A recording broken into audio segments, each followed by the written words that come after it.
A Look at Health is sponsored by MVP Healthcare, dedicated to creating healthier communities. Learn more at discovermvp.com.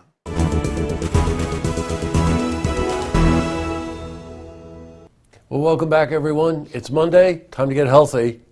Well, at least talk about getting healthy, right? We're going to get healthy. We're going to be wealthy and wise. Let's there you go go. for all of them, okay? I like it. Well, if the weather this weekend or today, for a matter of fact, is the kind of weather we're up for, then exercise, well-being, how to handle yourself if you're in an exercise regimen is going to be particularly important. Now, we mentioned last week, we're going to devote a couple of sessions to this, right? Because there's an awful lot of information. Yeah, there's too much to be in one segment. There is too much. Okay, a couple of things that I found out that I thought we ought to maybe zone in on first is the role that carbohydrates, protein, and one that I would have never guessed, fat, play in developing a good exercise regimen. Yeah. So you mind if I back up? Back up. Okay. Well, just a minute, because I think it's important. You know, with the weather changing, who doesn't want to be active? Right. Most people, or at least be outside. And so, you know, whenever I think of the weather changing and the outdoors opening up for us, you know, we talked about this before, you know, you go out and you plant your garden, but you start walking a little bit more, you start getting out and enjoying the outdoors.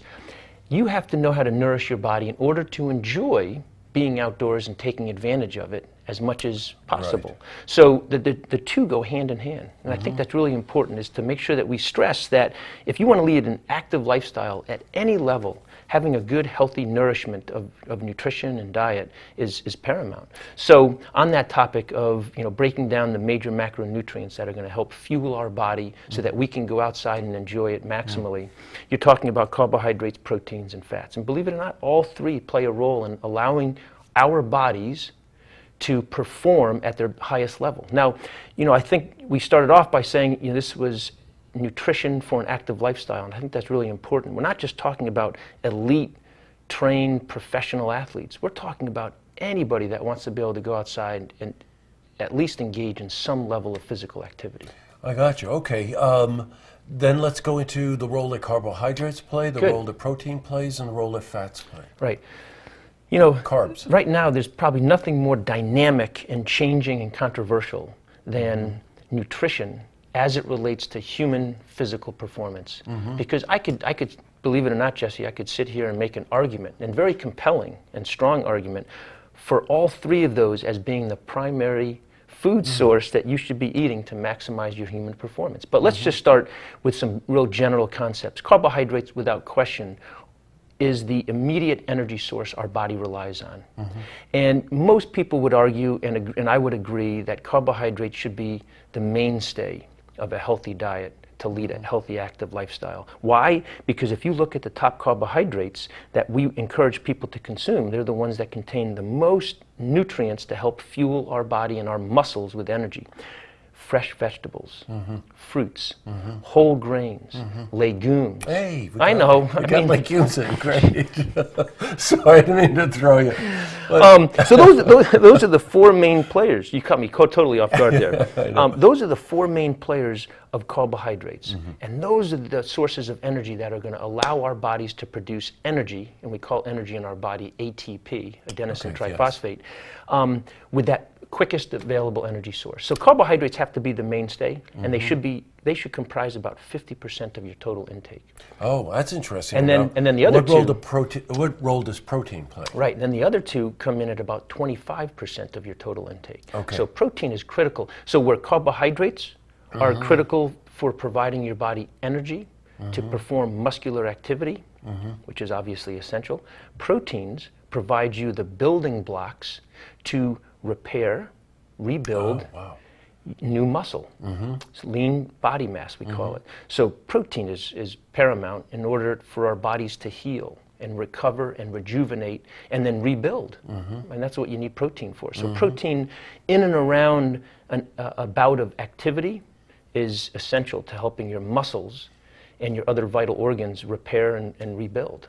So that's the role of protein. Gotcha. And that's why you need to make sure that you're taking in healthy protein sources. Now, I know we're saving this for a future segment, but for groups, special groups like vegetarians and vegans, they need to be really careful about how much exercise they're doing in relation to the amount of dietary protein that they're taking in. Because again, the dietary protein sources for vegetarians and vegans are a little bit more of a challenge. Sure, of course, and you figure just by nature of not eating meat that they're looking for alternatives to protein sources, right? Excellent. Yeah. And we'll talk about that. I think that's a really worthy topic. Yeah, great. Okay. Fat. The role of fat, please. Yeah, everyone would think, oh, geez, I don't want to have any fat if I want to lead a healthy, active lifestyle, nor would I want to eat fat if I want to help my body composition, stay lean. And just the opposite is true. You have to know the right types of fat. And so there are what we call essential fatty acids, and those are things that are found in nuts and seeds and fish that help our bodies. Now, if you're an individual that, let's say, is training for a road race of some type, a 5K, a 10K, or even maybe a marathon, half marathon, fat plays a really critical role because it contains twice as much energy as carbohydrates and protein. Wow. So that's why never guess that. Yeah, so guess for the equal amount of weight of fat versus carbohydrate and protein, fat contains twice the amount of energy. So you could imagine that if you're somebody who's expending a lot of calories and you need to fuel your body to perform exercise, you need to have some level of fat. And in some cases, it's a high level. So let me give you an example. Certain marathon runners at the elite top level actually fuel themselves by a process called fat loading before the marathon run. And that enables their body to generate massive amounts of energy to allow them to run very, very quickly and fast, all the while having this source of energy available to them. Fat. Michael Phelps spoke about that. How he loads up like that prior to a race. Yeah. Let's talk about exercise regardless of where you dial in. I think the phrase we used was before, during, and after. The BDA is how you referred to it. Yeah. Just some general things, and we'll dig further into this in weeks to come. But before you exercise, what do you do? During, what do you do? After, what do you do? Good. So I'll summarize this hopefully very easily for the viewers. But before, you want to consume your last kind of significant amount of food, maybe 400 to 600 calories, about 4 hours before you engage in activity.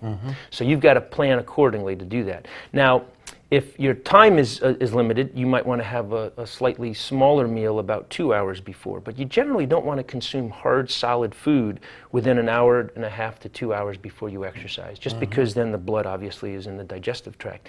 And that meal should be relatively light, mostly complex carbohydrates, and then a little bit of protein. And if you're running a marathon, you could maybe even throw in a little bit of fat, as we talked about. So that pre-exercise is about eating light, but it's also about staying really well hydrated. So making sure that so here's the rule of thumb for hydration, and it's a good opportunity to talk about it before because that's when it's most important. I tell people all the time, you should consume about half of your body weight in pounds of water a day.